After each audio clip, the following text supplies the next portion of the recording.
அனைவருக்கும் என் இனிய காலை வணக்கம். இன்றைக்கி நம்ம பார்க்க போகிறது பார்ஷ்வகோணாசனம். இந்த ஆசனம் செய்யும்போது உங்களுடைய ஹிப்பில் உள்ள ஃபேட்டெல்லாம் நல்லா கரையும், தை போன் ஸ்ட்ராங் ஆகும், காஃப் மசில் ஸ்ட்ராங் ஆகும். ஸ்போர்ட்ஸ் பிளேயர்ஸ்க்கு இது ஒரு முக்கியமான யோகா. ஏன்னா நம்மளுக்கு ஸ்போர்ட்ஸ் பிளேயர்ஸ்க்கெல்லாம் காலுடைய பவர், லெக் பவர் வந்து ரொம்ப முக்கியம்.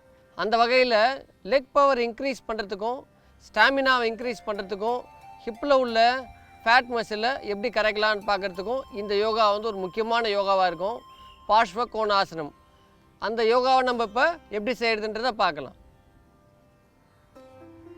மெதுவாக இப்படி எழுந்திரிச்சிட்டு லெக்ஸ் அப்பார்ட், ரெண்டு காலுக்கு நடுவில் உங்களால் எவ்வளோ முடியுமோ அந்த கேப் இருக்கணும். உங்களுடைய கால் பாதத்துக்கு நேராக இருக்கணும். உங்களோட கை நார்மல் ப்ரீத்திங்கில் இருக்கணும், மூச்சை ஹோல்ட் பண்ணக்கூடாது. இந்த போஸ்டரில் நீங்கள் முக்கியமாக பார்க்க வேண்டியது பார்த்தீங்கன்னா உங்களுடைய காலுடைய அதர் சைடு. இப்போ இவங்க பண்ணுறது பார்த்தீங்கன்னா ரைட் நீயை பெண்ட் பண்ணுறாங்க, லெஃப்ட் நீயை ஸ்ட்ரெயிட்டாக வச்சுருக்காங்க. இந்த லெஃப்ட் நீயை பெண்ட் பண்ணக்கூடாது, அதுதான் ரொம்ப முக்கியம். இதில் நீங்கள் பார்க்குறது ப்ரீத்திங் நார்மலாக இருக்கணும். 10 கவுண்ட் பண்ணிவிட்டு ரிலாக்ஸ் பண்ணுங்கள். ரிலாக்ஸ்மா. இந்த யோகாவை நீங்கள் பண்ணும்போது ஃபுல்லாக சாப்பிட்டுட்டு செய்யக்கூடாது. கண்டிப்பாக இந்த யோகாவை ஃபுல்லாக சாப்பிட்டுட்டு செய்யக்கூடாது. மறுபடியும் ஒன்ஸ் மோர் போகலாம்ப்பா. இந்த யோகாவை நீங்கள் ஏர்லி மார்னிங் பண்ணுறது ரொம்ப நல்லது. இந்த யோகாவை நீங்கள் காலையிலே செஞ்சிட்டிங்கன்னா கால் வலியெல்லாம் கண்டிப்பாக உங்களுக்கு வராது. இதை பாருங்கள், இந்த மாதிரி சிம்பிளிஃபைடாக இருக்கணும், மூச்சு ஹோல்ட் பண்ணாத, ரொம்ப சாதாரணமாக பண்ணணும் இந்த யோகாவை. இது வந்து ஃபுல் போஸ்டர் இல்லையா? இதுலேயே இப்போ சப்போஸ் இந்த மாதிரி செய்ய முடியல அப்படின்னா அவங்க எப்படி செய்யலான்றது இப்போ நம்ம பார்ப்போம். மெதுவாக ரிலாக்ஸ் பண்ணுங்கள்.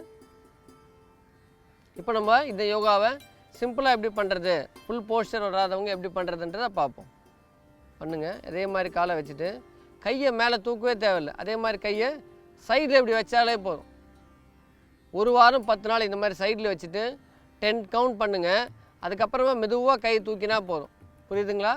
ஒரு வாரம் 10 நாள் இதே போஸ்டரில் நிற்கிறோம், 10 கவுண்ட் பண்ணுறோம். அதுக்கப்புறமா 10 டேஸ் கழித்து உங்களுடைய லெக்கு, தை மசில், காஃப் மசில்லாம் ஸ்ட்ராங்காகவும் ஆகும், ஃப்ளெக்சிபிள் ஆகும். அதுக்கப்புறமா மெதுவாக கை தூக்கினா போதும். ரிலாக்ஸ் பண்ணுங்கள். இன்றைக்கி நம்ம பார்த்தது பார்ஷ்வகோணாசனம். இந்த யோகா பண்ணும்போது நம்மளுக்கு லெக் பவர், நல்லா லெக்கில் ஃபுல் ஸ்ட்ரென்த்தனிங் கிடைக்கும். ஸ்போர்ட்ஸ் பர்சனுக்கு இது ரொம்ப முக்கியமான யோகா. இது பண்ணும்போது உங்களோட ஸ்டாமினா கூட இன்க்ரீஸ் ஆகும். அந்த வகையில் இன்றைக்கி நம்ம பார்த்தது நீங்கள் டெய்லி பண்ணுவீங்கன்ற நம்பிக்கையோடு இருக்கேன். நாளைக்கு வேறு ஒரு யோகாவோடு உங்களை பார்க்குறேன். நன்றி, வணக்கம்.